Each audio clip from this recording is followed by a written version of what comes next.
About 5 years ago, my family moved to a quiet, rural town in southern Illinois. My parents had bought this old 2-story farmhouse on a few acres of land.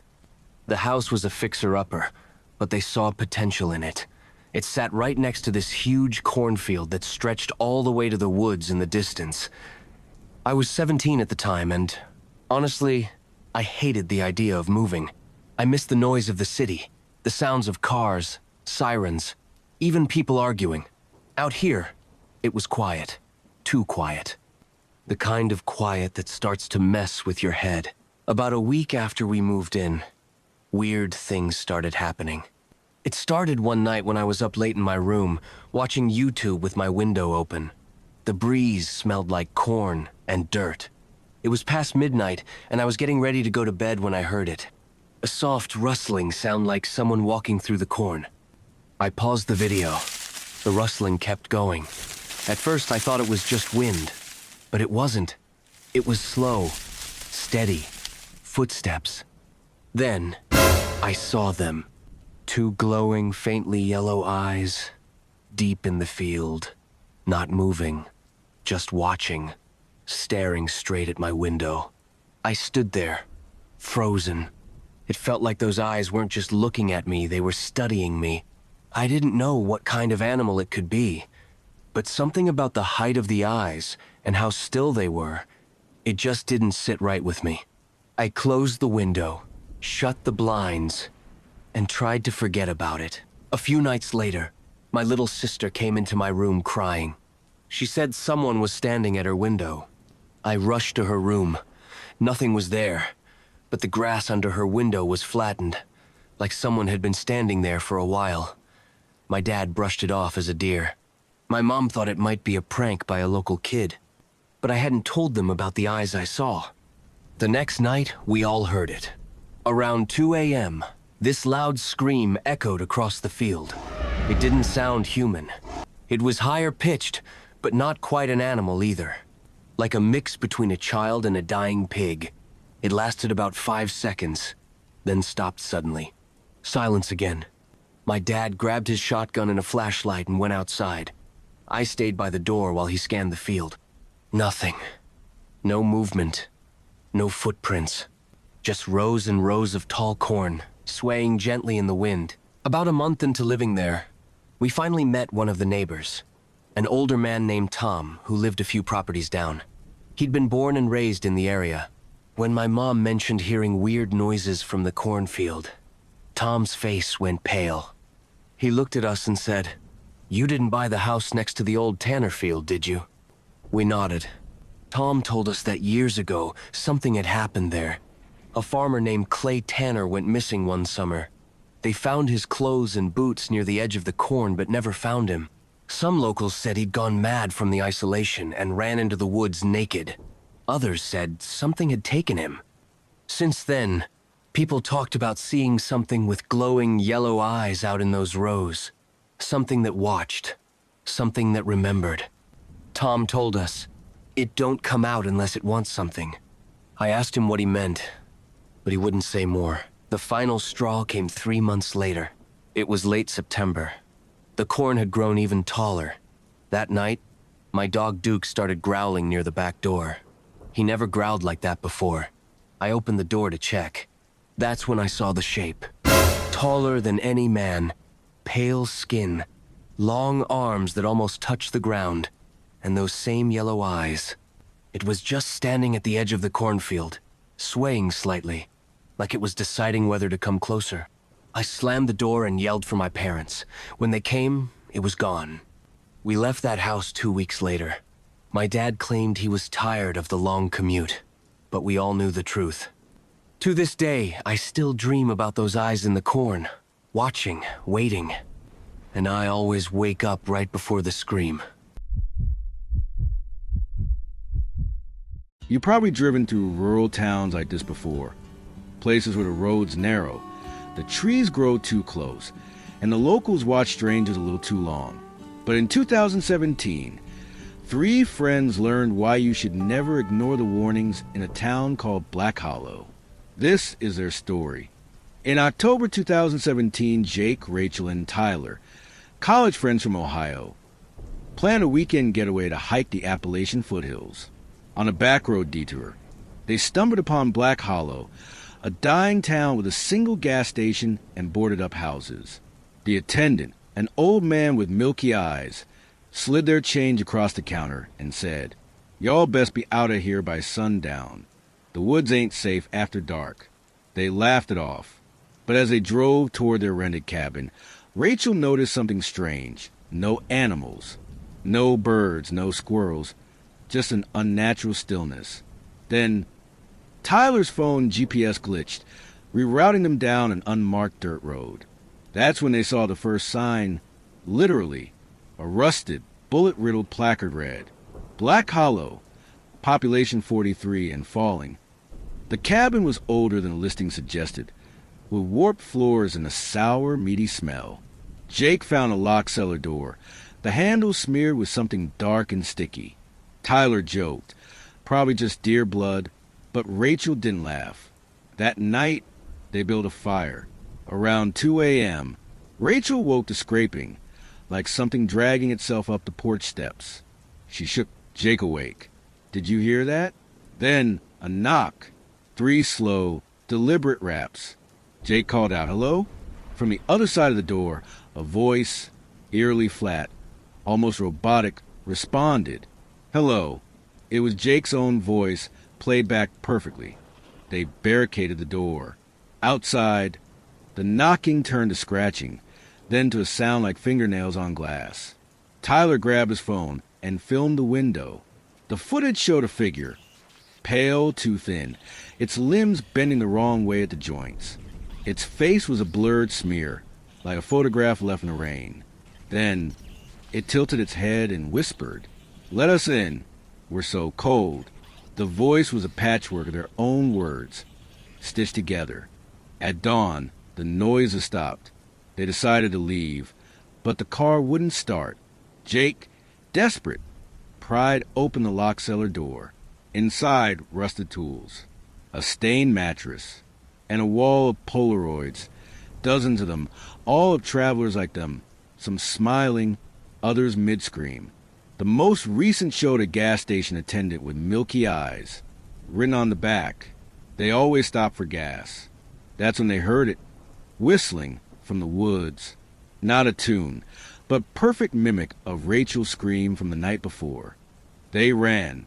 The woods seemed to shift, trees twisting into grotesque shapes. Tyler tripped. Something cold and bony grabbed his ankle. He kicked free, leaving his shoe behind. They reached the car. Miraculously, it started. As they sped away, Rachel looked back. Standing in the road was the gas station attendant, his mouth stretched into a grin too wide for a human face. He waved. "See y'all soon," he called, in Tyler's voice. A week later, Tyler uploaded the cabin footage to Reddit. The post was deleted within hours, but not before one comment appeared from a user named BlackHollow43. Population 46 now. Tyler's Instagram went dark after that. But a year later, a hiker found his phone near Black Hollow. The last video was a close-up of something pale and grinning whispering, "We're still falling." I never thought of farms as scary places. I grew up on one, so the creaking of barn doors, the rustling of the wind through cornfields, the chorus of crickets at dusk, these sounds were like a lullaby to me, peaceful. But after that autumn, I started hearing those sounds a little differently. It was a couple of years back. My parents had gone to visit my aunt in another town, and I was left in charge for the weekend. Just me, 23 years old, and a bit cocky about running the place on my own. I didn't mind. I actually looked forward to the quiet. The first night was fine. I did the usual chores, locked up the animals, and headed to bed early. But as I was drifting off, I heard something strange, a faint scratching noise. At first, I thought it was just the wind playing tricks, or maybe a raccoon pawing at the side of the barn. I decided to ignore it and eventually fell asleep. The next morning, I walked out to the barn and saw it. Deep scratches on the wooden door, long and jagged, as if something with claws had tried to get in. It wasn't the usual wear and tear. I knelt down to get a closer look. The grooves were fresh, the wood splintered. I thought of the raccoons again, or maybe a stray dog. Whatever it was desperate. I shook it off, went about my day, but there was a chill in the air that I couldn't quite shake. And it wasn't just the weather. By late afternoon, the fog started rolling in, thick and low, swallowing up the fields and wrapping around the trees like some kind of living thing. I'd seen fog before, sure, but this was different. It felt heavy, and it settled quickly, like a curtain falling over the land. Around dusk, I headed back out to the barn to lock up for the night. The fog was so thick by then that I could barely see a few feet ahead of me. The barn loomed up out of the gray like some massive, shadowy beast. I opened the door, and the animals were restless, more than usual.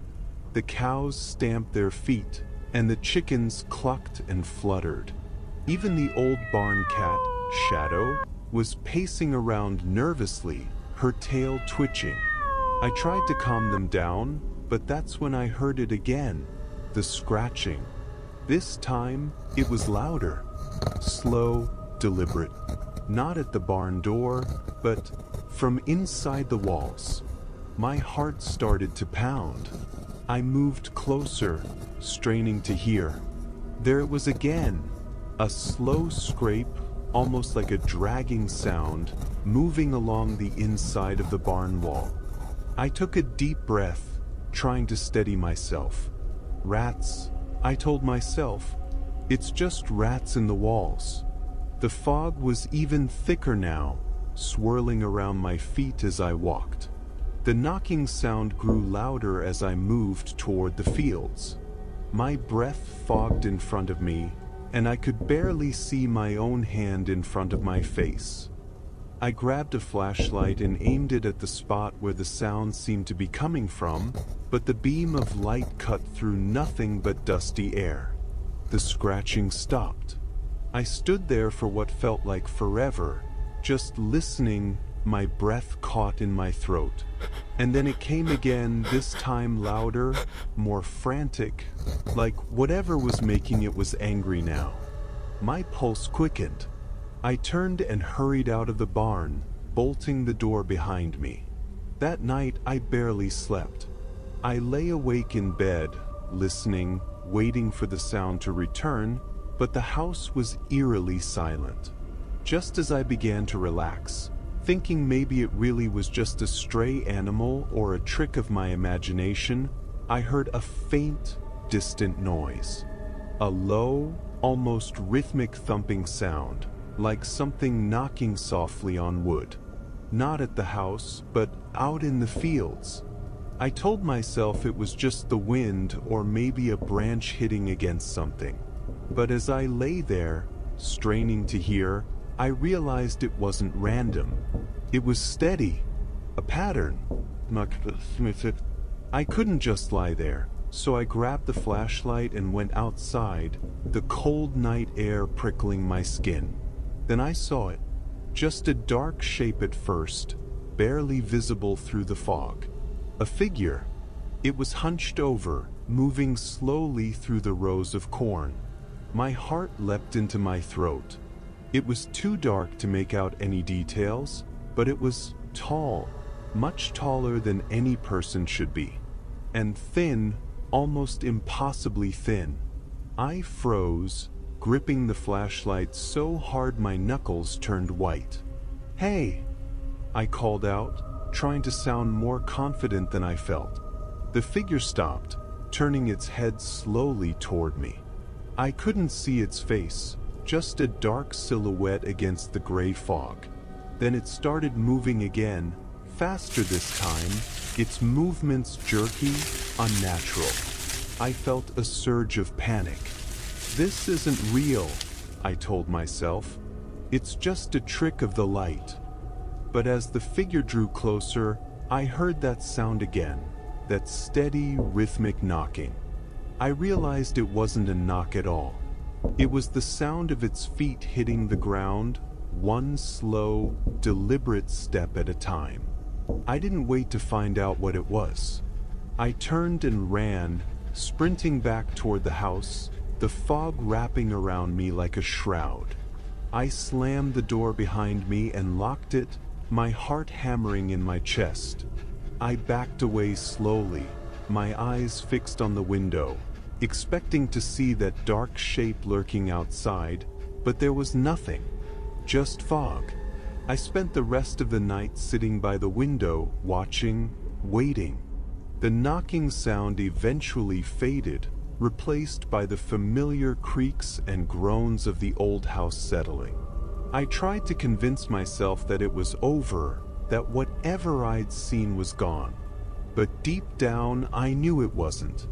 The next morning, the fog was still thick, but I forced myself to go out and check the fields. There were tracks in the dirt, long, deep tracks, like something heavy had been dragged. They led from the barn, out into the fields, and then just stopped. Like whatever made them had vanished into thin air. I never saw the figure again, but I still hear the knocking sometimes, late at night when the fog rolls in thick. A steady, rhythmic sound, like something out there is still searching, still waiting. And now, whenever I hear the wind rustling through the cornfields, it doesn't sound like a lullaby anymore. It sounds like a warning. It was supposed to be the perfect weekend getaway. My wife, Emily, and I needed a break, a chance to escape the city noise, the stress of work, and the endless buzz of daily life. We booked a cozy cabin about 2 hours away, nestled in the woods by a serene lake. Just us, nature, and a weekend of peace. The drive up was smooth, almost too smooth. I remember thinking how quiet the roads were for a Friday evening. It was eerie but also refreshing, no traffic, no distractions. As we wound through the forest, the GPS flickered, losing signal here and there, but we had the direction saved. The cabin was isolated, tucked away from any neighboring houses. That was the appeal, after all, no people, just silence. When we arrived, the air was cool, the sun setting behind the thick trees, casting long shadows across the gravel driveway. I killed the engine, and for the first time in weeks, I felt calm. Emily grabbed the keys from the visor and went ahead to unlock the door while I unloaded the bags. That's when I noticed it. There was a pair of boot prints in the dirt, large, heavy, and fresh. They led up to the front steps of the cabin. My first thought was maybe the caretaker had come by to check on the place before we arrived, but something about the size of the prints. I don't know, they just stuck with me. I shrugged it off, telling myself it was nothing.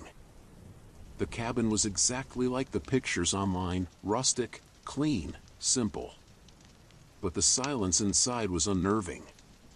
We set down our things, and I tried to shake the feeling, but the hairs on the back of my neck stayed on edge.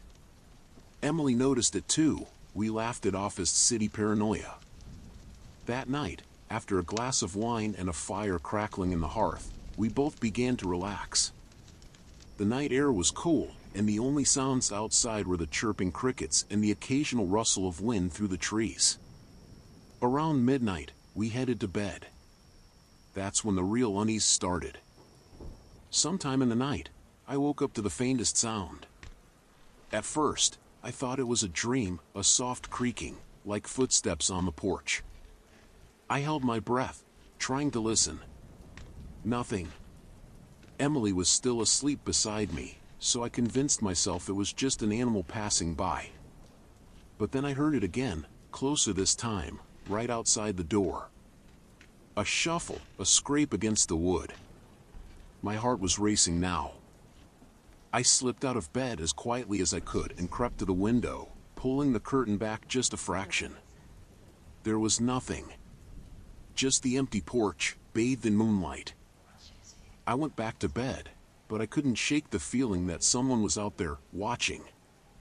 I lay awake for what felt like hours, listening, waiting. Then, just as I started to drift off again, there was a loud bang, like something heavy had slammed into the side of the cabin. Emily shot up, her eyes wide with panic. "Did you hear that?" she whispered. I nodded, my throat dry. I grabbed the flashlight from the nightstand and motioned for her to stay put. Slowly, I moved through the cabin, my footsteps barely making a sound on the wooden floor. I checked the windows, the doors, everything was locked, but that didn't make me feel any better. Outside, the wind had picked up, howling through the trees. I peered through the kitchen window, my hand shaking slightly as I raised the flashlight. The beam swept across the porch and then, it caught something. A figure, just standing there at the edge of the tree line, motionless. I froze. It was too far to make out any details, but it was definitely a person. Just standing, staring at the cabin. I didn't wait. I rushed back to the bedroom, grabbed my phone, and dialed 911. No signal. Of course. We didn't pack. We didn't grab anything. We just bolted for the car. The flashlight barely cut through the darkness, and every rustle in the bushes made my heart race faster. I cursed under my breath and grabbed Emily's hand. "We're leaving. Now." I fumbled with the keys, and for a moment, I was convinced whoever, or whatever, it was would grab us before we could get inside. Finally, I got the car started. The headlights blazed to life, sweeping across the trees, and the figure was gone. I floored it, gravel spitting out behind us as we sped down the dirt road, not stopping until we hit the main highway. We never found out who that person was or what they wanted. We called the property owner the next morning, and he claimed no one should have been out there. No other cabins. No neighbors. I still think about that night sometimes, about how close we were to something, or someone. To this day, I don't know if it was just some local messing with us, or something far more sinister. But I do know one thing, we'll never go back to that cabin. Some places just aren't meant to be peaceful.